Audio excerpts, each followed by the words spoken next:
Hello everyone and good morning.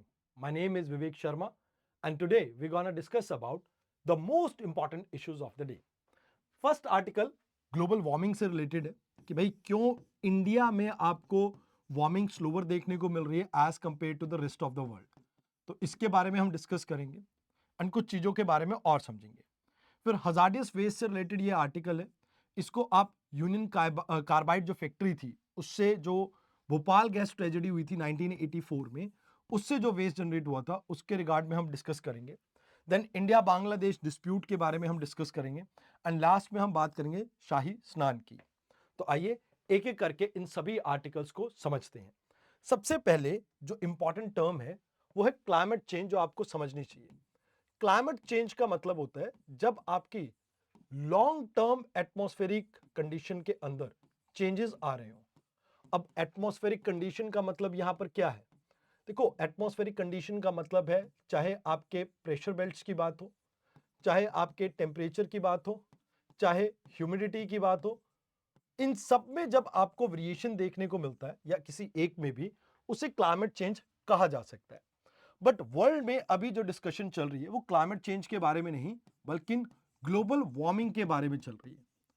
अब इसी global warming से रिलेटेड एक रिपोर्ट पब्लिश हुई वर्ल्ड मेट्रोलॉजिकल ऑर्गेनाइजेशन की, और इस रिपोर्ट में यह कहा गया कि global average temperature 1.5 degree Celsius पहुंच गया है। अब ये जो है, ये जो आपको 1.6 डिग्री देखने को मिल रहा है, ये पेरिस एग्रीमेंट के अंदर जो हमारी कमिटमेंट थी उसको कहीं ना कहीं आप ये कह सकते हो कि ब्रीच कर गई है। वहां पर हमने सोचा था कि 1.5 डिग्री सेल्सियस तक हम ग्लोबल टेम्परेचर को रोक लेंगे, मैक्स टू मैक्स हम 2 डिग्री सेल्सियस जाने देंगे, इससे बियॉन्ड इसे नहीं जाने देंगे। तो यहां पर वो 1.5 डिग्री सेल्सियस हम ऑलरेडी ब्रीच कर चुके हैं। बट ग्लोबल ट्रेंड के अकॉर्डिंगली इंडिया नहीं चल रहा है। इंडिया में आपको 1.2 डिग्री सेल्सियस टेम्परेचर इंक्रीज देखने को मिला है, और यही हमारी आज की डिस्कशन का पॉइंट है। अब इसमें तीन मेजर रीजंस हैं जो प्राइमरली आपके इसके लिए रिस्पॉन्सिबल है। पहला, कहते हैं एल्बिडो का इफेक्ट है। एल्बिडो का इफेक्ट क्या है? जैसे अगर आप पोलर एरिया की बात करें, पहले ये स्नो कवर्ड थे। स्नो कवर्ड होने की वजह से यहां पर आपको हाई एल्बिडो वैल्यू देखने को मिलती थी। अब हाई एल्बिडो वैल्यू का मतलब यह है कि इनकमिंग सोलर रेडिएशन जो था, इंसोलेशन, वो कहीं ना कहीं आपका रिड्यूस हो जाता था, एंड जिसकी वजह से यहां पर वार्मिंग कम होती थी। अब क्योंकि आइस मेल्ट कर रही है, तो इस वजह से वार्मिंग ग्लोबल एरियाज में इंक्रीज हो रही है because of reduction of albedo values. दूसरी चीज, इंडिया की जोग्राफिकल लोकेशन। जोग्राफिकल लोकेशन, ऐसा मैं क्यों कह रहा हूं? अगर आप इंडिया का मैप देखें तो इंडिया की लगभग 7500 किलोमीटर की कोस्टलाइन है। तो यहां पर आपको समझना होगा कि लैंड और सी दोनों की हीटिंग रेट अलग है, कि भाई दोनों अलग अलग रेट पे आपके हीट होते हैं और अलग अलग रेट पे ठंडे होते हैं। तो इंडिया के पास इतना बड़ा एक ओशन है जो आपका हीट सिंक का काम कर रहा है, एंड ये एक मेजर रीजन है जिसकी वजह से इंडिया में आपको राइज ऑफ टेम्परेचर कम देखने को मिल रहा है।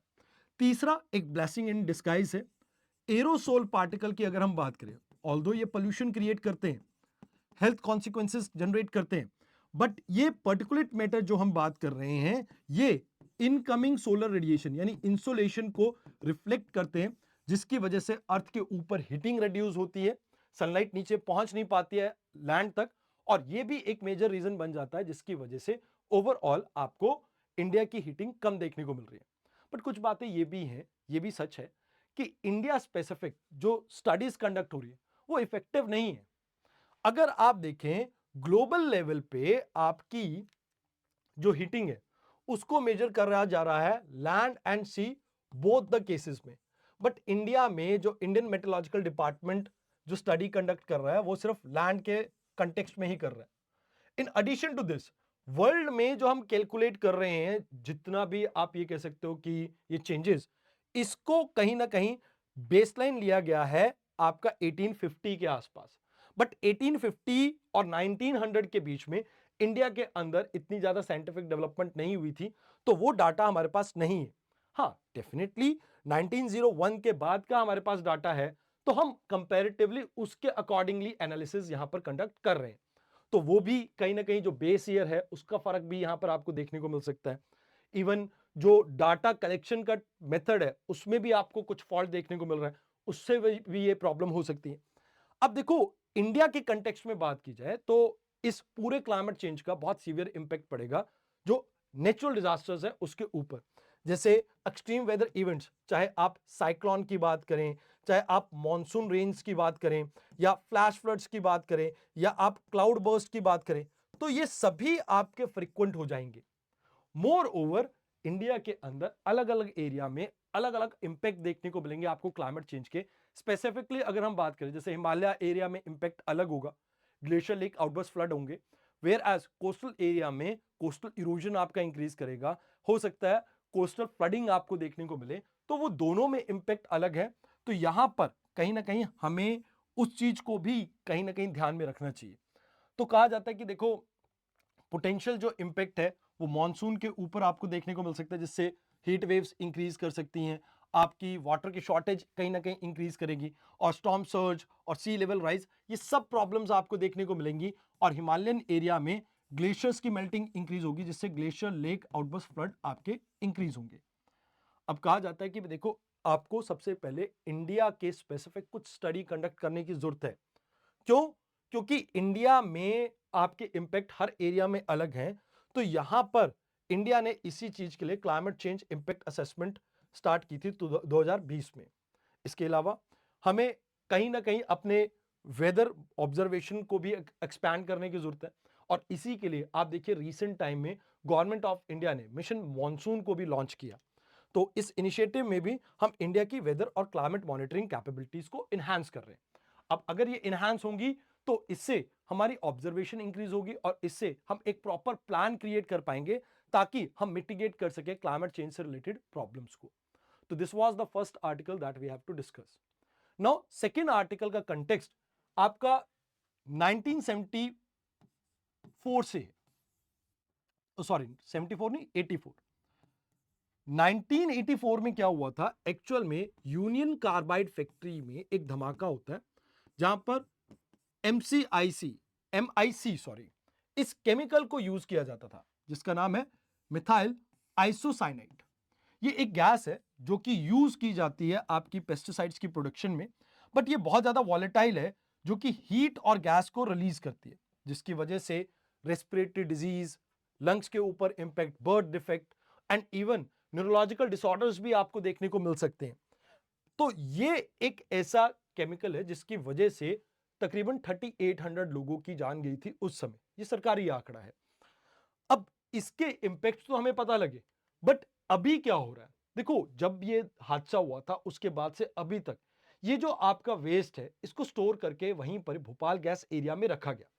एंड फ्रिक्वेंटली आपके वेरियस केसेस में, जैसे नेशनल ग्रीन ट्रिब्यूनल ने 2022 में ये बात कही कि भाई, ये जो आप वेस्ट मैनेजमेंट कर रहे हो ये बहुत ज्यादा अच्छी नहीं है, आप इसको इफेक्टिव कीजिए। तो इन्होंने गाइडलाइंस वगैरह इशू की, और इंडिया ने भी अपने रूल्स एंड रेगुलेशन में बहुत सारे चेंज किए हैं पोस्ट इस पूरे डिजास्टर के। जैसे 1986 में हम environmental pollution environmental protection act लेके आए, और इसमें हमने अथॉरिटीज को एम्पावर किया कि वो इन्वायरमेंटल रिस्क को मैनेज कर सके।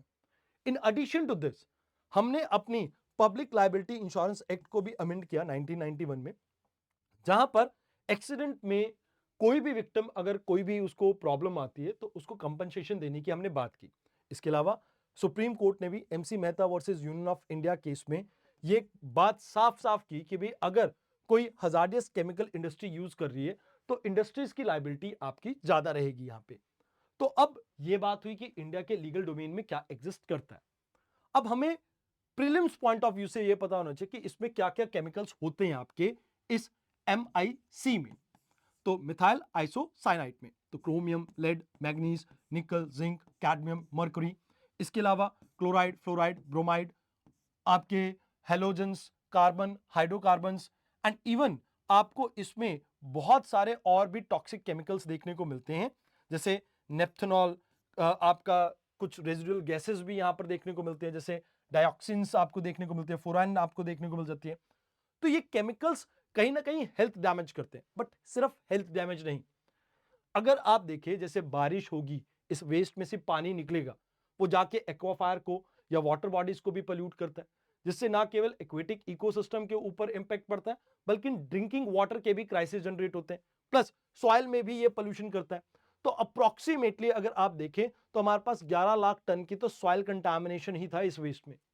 इन एडिशन टू दिस 150 टन हमारे पास अंडरग्राउंड डंप था, इसमें 1 टन के आसपास मर्करी था। तो अब इसको इंसिनरिएट कर रहे हैं, यानी हम जला रहे हैं हाई टेम्परेचर पे। कहां पे? अभी इसको करा जा रहा है पीथमपुर, जो मध्य प्रदेश में लोकेटेड है, वहां पे। अब प्रॉब्लम यह है कि लोग प्रोटेस्ट कर रहे हैं। प्रोटेस्ट क्यों कर रहे हैं? बिकॉज कहीं ना कहीं पब्लिक ट्रस्ट अर्न करने में हम फेल हुए हैं। लोगों को कहीं ना कहीं भरोसा होना चाहिए कि भाई जो गवर्नमेंट कर रही है उसमें उनके ऊपर कोई नेगेटिव इंपैक्ट नहीं आएगा। तो पब्लिक कॉन्फिडेंस इज मस्ट। उसके अलावा यहां पर इन्वायरमेंटल रेमेडीज के ऊपर भी हम फोकस कर सकते हैं, एंड कहीं ना कहीं इंडस्ट्रीज की अकाउंटेबिलिटी को इंक्रीज करने की जरूरत है, जहां पर आप ये इंश्योर करें कि इंडस्ट्रीज जो जो गाइडलाइंस है उसको प्रॉपरली फॉलो करें। तो यहां पर आपको इन चीजों के बारे में याद रखना है। तो दैट्स इट। अब बात करते हैं इंडिया बांग्लादेश रिलेशन की। अभी रिसेंटली हम अपने बॉर्डर फेंसिंग कर रहे थे, जिसके ऊपर बांग्लादेश ने ऑब्जेक्शन किया। तो हमने बांग्लादेश के एनवॉय और बांग्लादेश ने हमारे एनवॉय को कॉल किया, जिसकी वजह से हम इस आर्टिकल को डिस्कस कर रहे हैं। देखिए, जब बांग्लादेश आजाद हुआ था तो उसके बाद हमारे बीच में एक एग्रीमेंट हुआ कि हम 150 मीटर के आसपास के एरिया में फेंसिंग नहीं करेंगे बॉर्डर के पास। अब प्रॉब्लम ये होती है कई जगह पर आपकी जोग्राफिकल ट्रेन ऐसा है जहां पर 150 मीटर की लाइन को आप सेक्रोसेंट नहीं कर सकते, मान के नहीं चल सकते। तो उन जगह पर कुछ इश्यूज हो रहे हैं अभी। तो यहां पर हम बांग्लादेश के साथ 4000 किलोमीटर का बॉर्डर शेयर करते हैं। अब इस बॉर्डर को हम क्यों सील करना चाहते हैं, क्यों फेंसिंग करना चाहते हैं? बिकॉज हमें बहुत सारी प्रॉब्लम्स है। इलीगल माइग्रेशन उसमें से एक है। उसके अलावा cross border crimes, smuggling, human trafficking, drug trafficking, ये कुछ ऐसे एरियाज हैं जो हमारे लिए प्रॉब्लम क्रिएट कर रहे हैं एंड इवन हमारे लिए सिक्योरिटी चैलेंजेस क्रिएट कर रहे हैं। अब हमने इनके साथ एक 1975 में border guidelines for authorities develop की थी, जिसमें हमने कहा कि 150 यार्ड्स की ये जो जीरो लाइन से यानी बॉर्डर से 150 मीटर तक हम कोई भी स्ट्रक्चर को यहां पर क्रिएट, बॉर्डर फेंसिंग स्ट्रक्चर या किसी भी तरह के स्ट्रक्चर को इरेक्ट नहीं करेंगे। अब इसमें आपस में म्यूचुअल कंसल्टेशन वगैरह हुई, बट प्रॉब्लम ये आ रही है कि अभी के लिए हमने ये कहा कि भाई ये फेंसिंग वाला जो प्रोजेक्ट है इसमें हम इस चीज को फॉलो करना चाहते हैं, बट कुछ एरियाज में जोग्राफिकल ट्रेन ऐसा है वहां पर ये फॉलो नहीं हो सकता। तो जिस बात पे बांग्लादेश यहां पे रेजिस्ट कर रहा है। तो ऑलरेडी 3000 किलोमीटर से ज्यादा हमने फेंस कर दिया। बंगाल में ऑलमोस्ट 81% तक हमने फेंसिंग कंडक्ट कर दिए। एंड यहां पर एक प्रॉब्लम अभी रिसेंट टाइम में ये भी देखने को मिली थी, कुछ स्मगलर्स आपके बांग्लादेश से आ रहे थे एंड वहां पर ओपन एयर में फायर करा था इंडियन बीएसएफ ने। तो कई बारी आपको ये भी प्रॉब्लम देखने को मिलती है कि बॉर्डर एरिया में बॉर्डर किलिंग के बहुत ज्यादा आपको इंसिडेंट्स देखने को मिलते हैं। तो टेरिटोरियल डिस्प्यूट्स वगैरह को भी रिजॉल्व करने में ये आपका हेल्प कर सकता है। तो इस वजह से हम बॉर्डर फेंसिंग के ऊपर फोकस कर रहे हैं।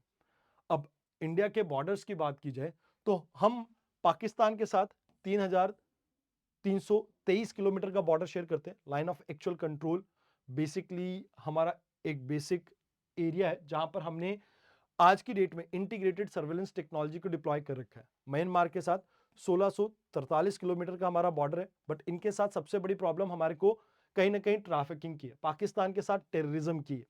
देन यहां पर इंडिया और चाइना के बीच में आपका 3400 किलोमीटर का बॉर्डर है, जहां पर लाइन ऑफ एक्चुअल कंट्रोल आ जाती है and frequently China in area में इंक्रोच करता है। ये चाइना के साथ हमारी सबसे बड़ी प्रॉब्लम चल रही है। तो these are the things that you have to keep in mind in this article. आइए अब बात करते हैं शाही स्नान के बारे में। देखिए, शाही स्नान बेसिकली आपकी शुरुआत होती है कुंभ मेले की। कुंभ मेला हर 12 साल में होने वाला एक हिंदू फेस्टिवल है, जहां पर आप ये कहते हैं कि लाइक वेरियस रिवर्स के अंदर लाइक एक मिथोलॉजी है कि भाई जब समुद्र मंथन हुआ था देवताओं और असुरों के बीच में, तो वहां पर जो अमृत निकला था, उस अमृत कलश की कुछ बूंदें आपके 4 मेजर एरियाज में गिरे थे, प्रयागराज, हरिद्वार, नासिक एंड उज्जैन। तो यहां पर ही हर 12 साल के अंदर कुंभ मेला और 6 साल के अंदर अर्ध कुंभ मेला आपका आयोजित किया जाता है। तो दो तरह के, अर्ध कुंभ 6 साल पे एंड पूर्ण कुंभ महाकुंभ आपके 12 सालों पे होता है। अब इसमें आपका अमृत स्नान, शाही स्नान, एक वर्ड आपका न्यूज में था। बेसिकली जो डिवोटीज वगैरह जो मकर संक्रांति पे फर्स्ट बात लेते हैं, उस बात को शाही स्नान यहां पर कहा गया है। तो यहां पर आपको याद रखना है कि ये मकर संक्रांति के दिन आपका जो सूरज है वो कैप्रिकॉन से टुवर्ड्स कैंसर मूव करना स्टार्ट करता है, उत्तरायण हो जाता है, और अब विंटर के बाद समर की शुरुआत हो जाती है। तो वो चीज आपको देखने को मिलती है। बाकी शाही स्नान मैंने आपको जैसा बताया कि इसका लाइक एक एक तरह से आप ये कह सकते हो कि जहां पर अखाड़ा वगैरह जो होते हैं ना, अखाड़ा इन द सेंस की वेरियस इंडिया के अंदर साधुओं के ग्रुप्स हैं, उन ग्रुप्स को यहां पर अखाड़ा कहा जाता है। तो ये सबसे पहले स्नान करते हैं और उसके बाद डिवोटीज नहाना स्टार्ट करते हैं। तो दैट इज योर शाही स्नान। तो ये एक सेक्रेट बात है जो ऑफिशियल स्टार्ट को डिपिक्ट करता है आपके कुंभ मेले के। That is the thing that you have to keep in mind in this article. बाकी तो पहले भी हम कुंभ के मेले के बारे में कल की वीडियो में डिस्कस कर ही चुके हैं। तो आज के लिए इतना ही। आई होप आपको लेक्चर अच्छा लगा हो। धन्यवाद।